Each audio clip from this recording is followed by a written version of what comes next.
दोस्तों, स्वागत है एक बार फिर से हमारे YouTube चैनल में आपका। आज का जो टॉपिक है तो जो 2019 में 15 सितंबर को ऑल इंडिया बार एग्जामिनेशन का पेपर हुआ था, उसी से संबंधित है। इसके पहले 2 वीडियो हम बना चुके हैं, जिनमें से 2017 का पेपर का और 2018 के पेपर का क्वेश्चन और आंसर दोनों उसमें हैं, तो आप लोग उसको भी देख लीजिएगा। तो आइए देख लेते हैं आज का वीडियो। तो जो पहला क्वेश्चन आया था, तो मोहम्मद अल्लाह खान बनाम मोहम्मद इस्लाम खान का मामला किससे संबंधित था? तो पितृत्व की स्वीकृति से संबंधित था। और जो दूसरा क्वेश्चन आया था कि निम्नलिखित में से किस मामले में सर्वोच्च न्यायालय ने 2017 में एक मुस्लिम पति द्वारा 3 तलाक की घोषणा को संवैधानिक कहा था? तो वो कौन सा मामला था? तो वह मामला था सायरा बानो बनाम यूनियन ऑफ इंडिया। और जो तीसरा क्वेश्चन है कि एक इमारत पर कुछ लोग जो है शास्त्रों के साथ बैठे शस्त्र जो होते हैं ना, बंदूकें, और फायर करने का प्रयास करते हैं, तो वह क्या कर रहे हैं? तो वो जो है गलत तरीके से रोक रहे हैं और गलत तरीके से कैद करने की कोशिश कर रहे हैं, यानी कि वह दोनों काम कर रहे हैं। और जो तीसरा क्वेश्चन है, वह एक अपने मवेशियों को जिनके खेत में जान के प्रवेश करवाता है कि उसके फसल को नुकसान पहुंचेगा, तो वह क्या कर रहा है? तो वह एक शरारत कर रहा है। और जो तीसरा क्वेश्चन है कि होल्डर टर्म में शामिल है, तो जो होल्डर टर्म में शामिल है वाक प्राप्त करता है और समर्थित दोनों शामिल हैं। राइट ऑफ क्यों वारंटों का उद्देश्य क्या है? कि सिविल मामलों में लगाए गए वांछित आचरण से भी और प्रमाणित होने वाले चरित्र से भी संबंधित है। अगला जो क्वेश्चन है कि विधि शासन का अर्थ क्या है? तो विधि का शासन है कि कानून के समक्ष सक्षम समानता, कानून की सर्वोच्चता और कानून की भावना की स्वतंत्रता, यानी कि उपरोक्त सभी व्यक्ति के सामने शासन का जो है महत्वपूर्ण अंग है। भारतीय साक्ष्य अधिनियम के तहत किसी व्यक्ति का चरित्र किस मामले में प्रासंगिक नहीं है? सिविल मामले में लगाया गया लांछित आचरण प्रभावित होने वाला चरित्र नहीं है। निम्नलिखित में से कौन सा एक प्राथमिक प्रमाण है? न्यायालय के निरीक्षण के लिए प्रस्तुत किए गए दस्तावेज एक प्राथमिक प्रमाण है। भारतीय संविधान के निम्नलिखित में से किस अनुच्छेद के तहत सांसद को राष्ट्रीयता के राज्य सूची के मामले के संबंध में कानून बनाने का अधिकार दिया गया? तो अनुच्छेद 249 के तहत एक सांसद जो है कानून बना सकती है। निम्नलिखित में से किस मामले में अदालत ने निर्धारित किया कि जीवन के अधिकार को मरने का अधिकार शामिल नहीं है? तो श्रीमती ज्ञान का बनाम पंजाब राज्य के मामले में है। कोई बिल मनी बिल है या नहीं, किसके द्वारा निर्धारित होता? तो लोकसभा अध्यक्ष द्वारा। मनी बिल मतलब कि 2 बिल पेश होते हैं ना लोकसभा में, तो जो लोकसभा अध्यक्ष होता है वो यही निर्धारित करता है कि कौन सा बिल मनी बिल है या फिर नहीं है, वो अध्यक्ष ही निर्धारित करेगा। अगला क्वेश्चन है कि 10वीं अनुसूची के तहत निर्णय किसके द्वारा लिया जाता है? तो हाउसेस के डिजाइनिंग ऑफिसर के द्वारा लिया जाता है।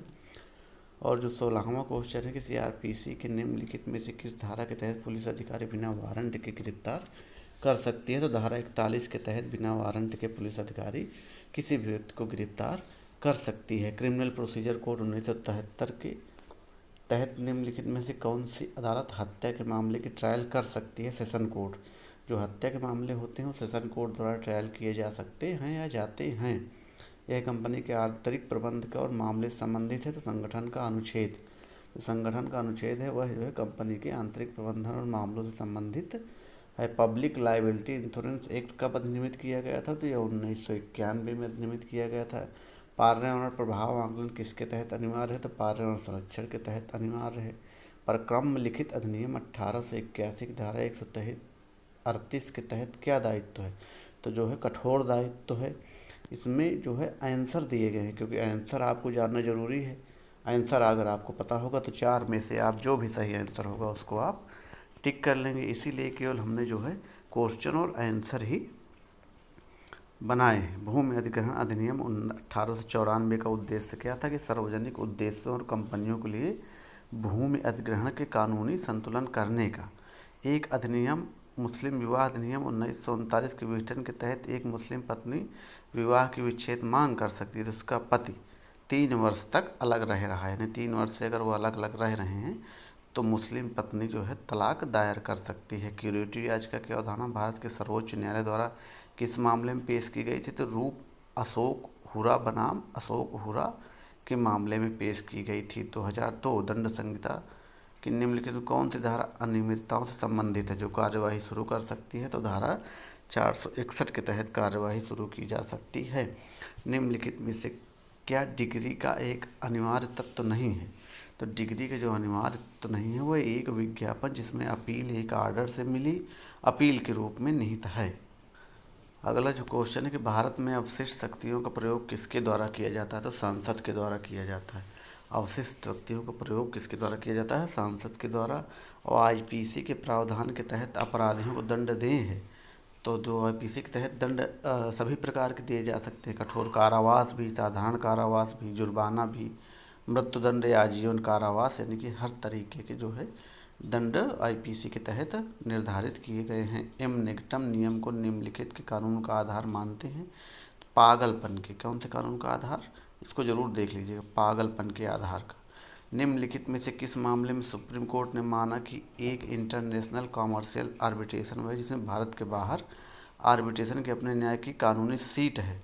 तो वह जो मामला था वो था भाटिया इंटरनेशनल बनाम बुक ट्रेडिंग 2002 का मामला था।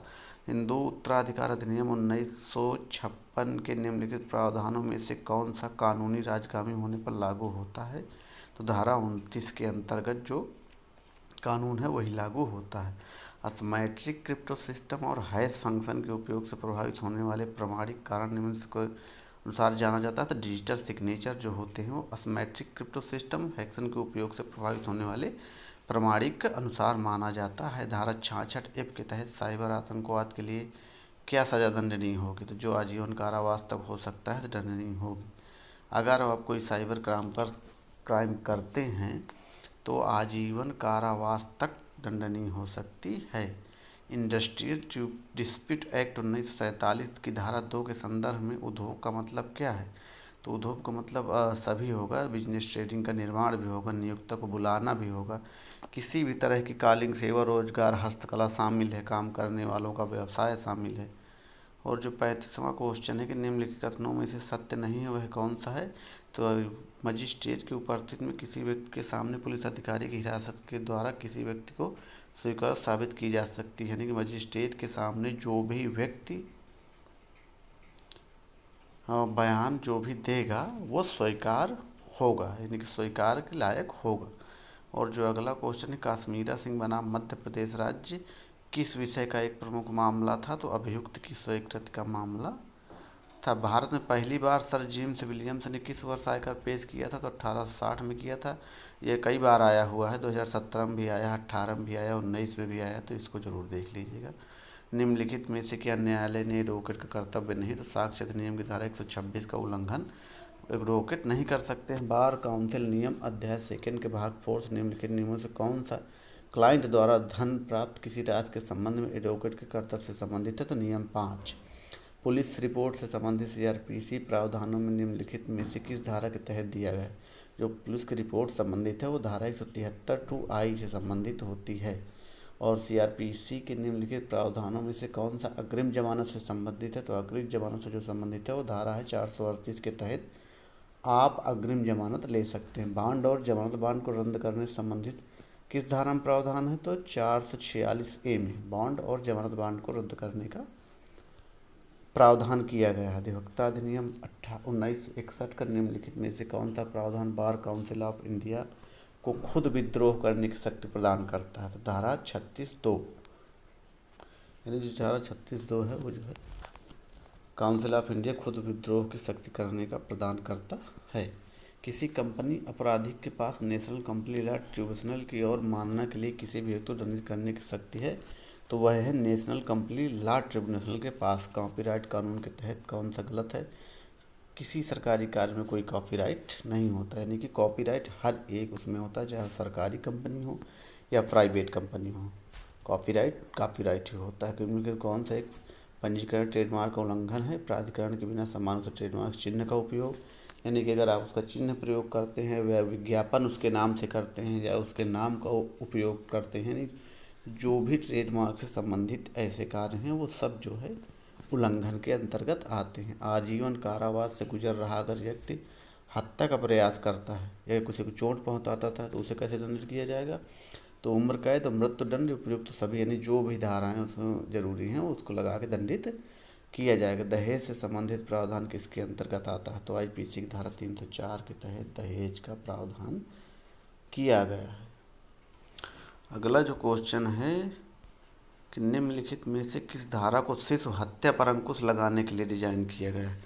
तो आईपीसी की धारा 315 जिसे शिशु हत्या को अंकुश लगाने के लिए डिजाइन किया गया था। हिंदू विवाह अधिनियम 1955 के तहत प्रावधान है कि तलाक का सिद्धांत शामिल है। तो धारा 13(1) और 13(2) के तहत हिंदू रखरखाव दत्तक ग्रहण अधिनियम 1958 के तहत दोनों में से कौन सी परिस्थितियों में एक आश्रित संपत्ति के एक ट्रांसफर के खिलाफ रखरखाव अपने अधिकार को लागू कर सकता है? जिसमें प्राप्त करने का तो जब ट्रांसफर कार्य को अधिकार का नोटिस हो तब, और या फिर ट्रांसफर करता ऐच्छिक हो, दोनों आधार पर जो है सिद्धांत लागू हो सकते हैं। तो बस छोटा सा वीडियो है, आप लोग देख लीजिएगा, जिसमें 50 क्वेश्चन हैं। बाकी दूसरा वीडियो 1-2 दिन में फिर बना के हम डाल देंगे। वीडियो पसंद है तो लाइक, सब्सक्राइब, शेयर ज़रूर करिएगा। धन्यवाद।